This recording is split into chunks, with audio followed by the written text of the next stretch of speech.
انسان کی زندگی میں جو خوش فہمیاں ہوتی ہیں وہ بعض اوقات انسان کا بہت ہی زیادہ نقصان کرتی ہیں۔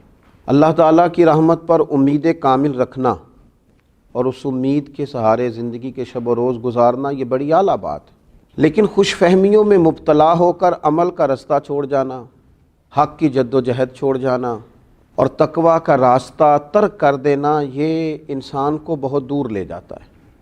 یقیناً اچھی نسبتیں انسان کو بہت فائدہ دیں گی، لیکن اس کے لیے بھی تو ایمان اور عقیدہ شرط ہے۔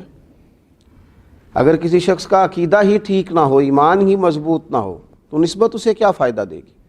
قرآن مجید فرقان حمید سورۃ البقرہ ہے، اور اللہ تبارک و تعالیٰ نے یہاں ارشاد فرمایا بنی اسرائیل کی ایک بات کو۔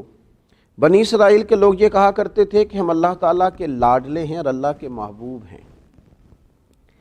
یہودی یہ کہتے تھے ہمیں تھوڑے دن عذاب ہوگا، اور بعض تو یہ کہتے تھے کہ وہ جتنے دن ہم نے بچڑے کی پوجا کی ہے اتنے دن ہمیں سزا ہوگی۔ یہ اپنے منہ خود ہی میاں مٹھو بن رہے ہیں اور عجیب خوش فہمی میں مبتلا ہیں۔ رب فرماتا ہے وَقَالُوا لَن تَمَسَّنَا النَّارُ إِلَّا أَيَّامًا مَّعْدُودًا، انہوں نے کہا ہمیں ہرگز دوزخ کی آگ نہیں چھوئے گی مگر گنتی کے چند دن۔ قُلْ أَتَّخَذْتُمْ عِندَ اللَّهِ عَهْدًا، آپ فرمائیے کیا تم نے اللہ سے کوئی وعدہ لے رکھا ہے؟ تمہاری کوئی بات ہوئی ہے رب سے، کوئی معاہدہ طے ہوا ہے؟ فَلَن يُخْلِفَ اللَّهُ عَهْدَهُ، پھر تو اللہ تعالیٰ اپنے وعدے کی مخالفت نہیں کرے گا۔ ام تقولون علی اللہ ما لا تعلمون، یا اللہ پر وہ بات کہتے ہو جو تم جانتے ہی نہیں۔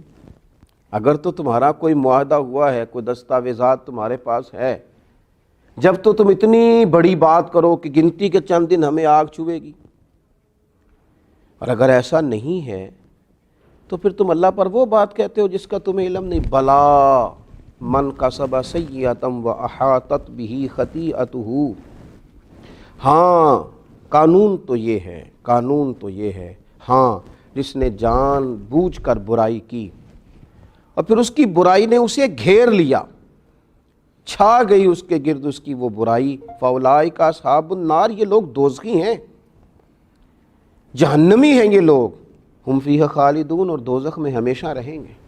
اگر برائیاں کریں اور برائیاں چھا جائیں، اتنی چھا جائیں کہ انہیں چھوڑے نہ، مرتے دم تک قائم رہیں، تائب نہ ہوں، تو یہ لوگ دوزخی ہیں۔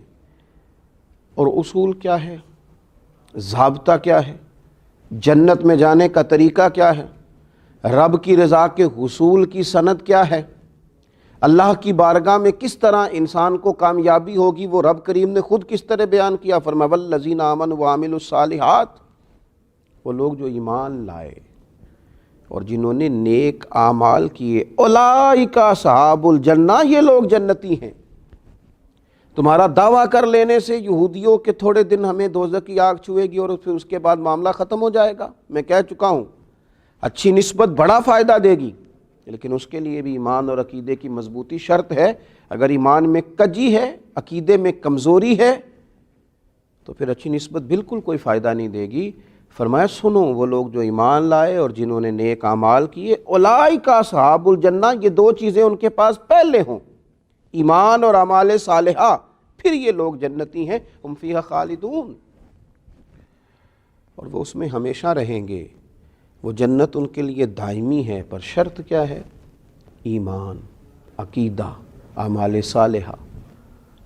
خالی خوش فہمیاں، اپنے منہ کی باتیں۔